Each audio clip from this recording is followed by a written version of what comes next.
আসন্ন জাতীয় সংসদ নির্বাচনে ঝালকাঠি-২ ঝালকাঠি নলছিটি আসনে বিএনপির মনোনীত প্রার্থী ইশরাত সুলতানা ইলান ভুট্টো শুরু করেছেন গণসংযোগ। ৮ নভেম্বর উপজেলার ৮ নম্বর সেদ্ধকাঠি ইউনিয়নের বিভিন্ন বাজার ও ভোটারদের বাড়ি বাড়ি গিয়ে উঠান বৈঠক করেন। এ সময় তিনি ধানের শীষের পক্ষে ভোটারদের আহ্বান জানান। ইউনিয়নের ১৪পুরিয়া গ্রাম থেকে গণসংযোগ শুরু করেন বিএনপির এই প্রার্থী। এরপর দিনভর তিনি ইউনিয়নের বিভিন্ন গুরুত্বপূর্ণ বাজারে গণসংযোগ করেন। এ সময় তিনি ভোটারদের সঙ্গে কুশল বিনিময় করেন এবং নির্বাচনী প্রতিশ্রুতি তুলে ধরেন।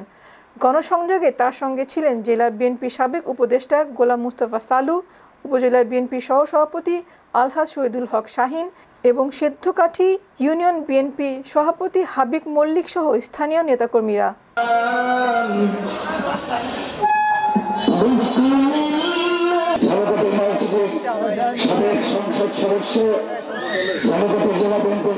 ঝালকাঠি গণমানুষের নেত্রী অত্যন্ত ভালো মনের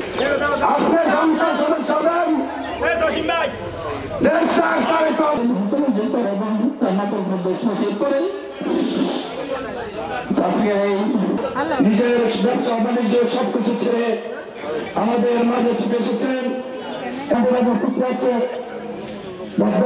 সম্মানিত চেয়ারম্যান বাদল আমাদের